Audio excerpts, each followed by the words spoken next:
I'm Kevin Wilson, owner of Kevin Wilson Master Locksmith in Atlanta, Georgia. I've been in business for 27 years. I've been a locksmith for over 35 years.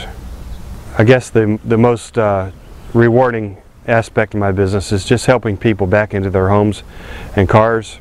I've helped a lot of people get to the airport on time, and I've helped several people who had things cooking on the stove and they locked themselves out. So they had to get the house open quickly before the kitchen catches fire. So that's always a challenge.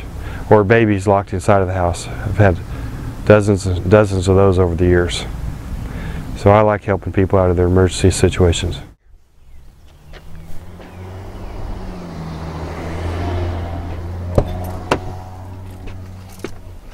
I service the entire metro Atlanta area, but I'm based out of Gwinnett County, which is the area that I can service most quickly. If you live in the Atlanta metro area, please call Kevin Wilson, Master Locksmith, first, where you'll receive professional experience with a personal touch.